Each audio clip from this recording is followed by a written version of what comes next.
Yo, what's up, Narwhals? This is Mr. Cantwell. And this is Doc Singleton. So, we're about to do a read along for lines 1 through 127 of the story The Ravine by Graham Salisbury. You should have read that and you should have stopped when it said, no, he had to go, no choice. If you haven't read up to there, you should stop this video right now and go and read that stuff. And this is actually the first time either of us is reading this. We want to read it with you and let you know what we're thinking about the story. This will help you better understand the story and every story you read in the future. Mm-hmm. But warning, because this is the first time we're reading this, we might be wrong. In fact, I would say we're probably going to be wrong about some stuff.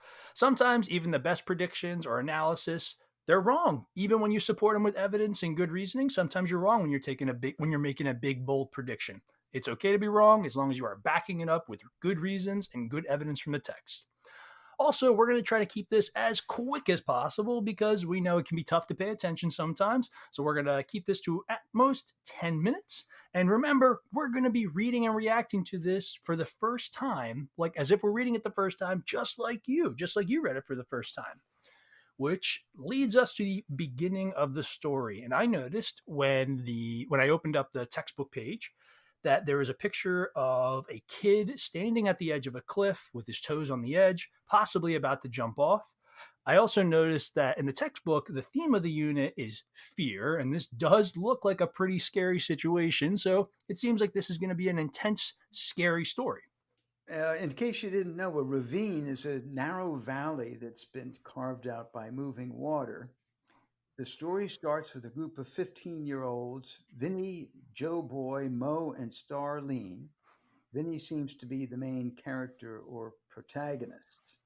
And we get this cool scene where Vinny has the towel and he gets a little bit of mud on it because the trail is super duper muddy, and he tries to wipe it down, but makes the entire towel muddy. I thought that was pretty funny. I chuckled at that. The narrator also begins to mention a very important plot point here. That a couple weeks ago there was a boy who jumped off a cliff, and it seems that he died. They sent rescue crew in. I can't talk rescue crew in, and they couldn't find him. So as the reader, I'm thinking right now that this story is probably going to be about Vinny jumping off the cliff. Can't wait to find out what happens. We also find out that most of the group are of native Hawaiian descent. I can hear the dialect in my head as I read the dialogue between the characters. Mm-hmm. It And reminds Doc, you me of my own trip to Hawaii and seeing these kinds of places on the road to Hana, this narrow, winding road on Maui. At every one of the hairpin turns, there's a waterfall, and I see young people in there swimming and diving. so there were lots of waterfalls. Yes, unbelievable. At every turn. I think the only place that I've ever been to that's even kind of like this is there's a state park in Pennsylvania called Ricketts Glen, and there's a waterfall trail. It's a simple trail, just a U, but as you walk down this hill, you're also walking along like 30 or 40 waterfalls. I imagine they were not as impressive as it is in Hawaii, but that's the closest connection I have to this. Well, at Ricketts Glen, what's similar about Ricketts Glen is that if you're up there hiking when it's after rain and those uh, rock steps down alongside the waterfalls are wet, you really got to watch what you're doing. Mm-hmm. Just like these characters do, both when they're on that muddy trail and eventually later when they end up on the climbing up the waterfall. We find out some more details about our characters. They're kind of poking fun of each other, talking, and they're trying to scare each other about jumping, about the missing boy that they couldn't find from a couple weeks ago that they presume died. And this is just a realistic scene that I absolutely could see me and my friends being in when we were teenagers, uh, poking fun at each other, trying to push each other to get a little bit scareder as we are walking up to this scary situation. And the narrator lets us hear Vinny's thoughts, and we find out that Vinny doesn't actually want to be there. And that this incident with the boy was only 2 weeks ago. Thinking from Ugh. Vinny's point of view, I can feel the tension and intensity building as the author describes the louder and louder waterfall. I was remembering myself when I was in high school going to Blue Hole Quarry. It's a place, it was kind of like a swim club, but in a, the water was, man, was it cold. And John Weber thought this would just be great fun to hike up to the one side of the quarry and dive in. And I got way up there and thought, I wish I hadn't come up here. And he said, Jeff, it's way easier to jump than to climb back down again. I just remember how terrified I was. And we haven't gotten there even at the end of this reading. We haven't gotten to the point where Vinny's probably in the position you just described, but I bet we get there. I bet we get there soon where he's at the edge of that cliff thinking like, how did I get in this situation and feeling stuck?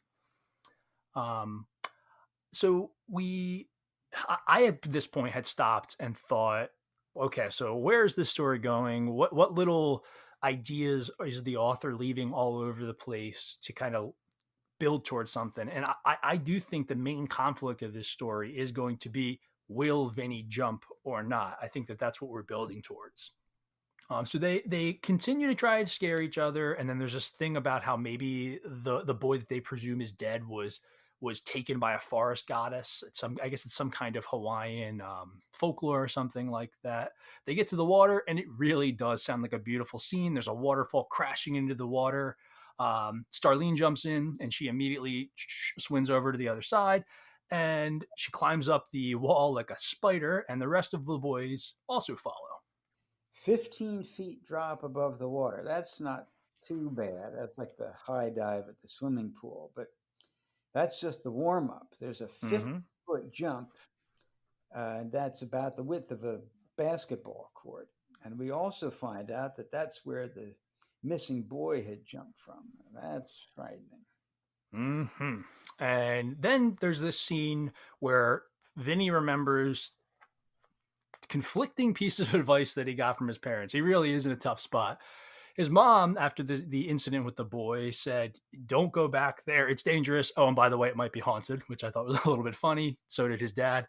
And his dad says, "Actually, you should maybe go try it. Whatever." He says, "Quote, if you fall off a horse, you got to get back on, right? Or else you're gonna be scared for all of your life." So this is an interesting conflict here, and I don't quite know where the author is going with this. I'm excited to find out, but Vinny is stuck because he feels a certain way, and the way that he feels is similar to what his mother is telling him. But Vinny also has his peers, his friends, and his dad saying, "Yeah, well, you know what? Maybe it's something that you should try, even though it is scary and dangerous." Vinny gets peer pressured into going, and that brings us to the end of this section. So we're at the end of this reading, and I stopped and I kind of asked myself, okay, what do I know and what do I want to know? What am I wondering?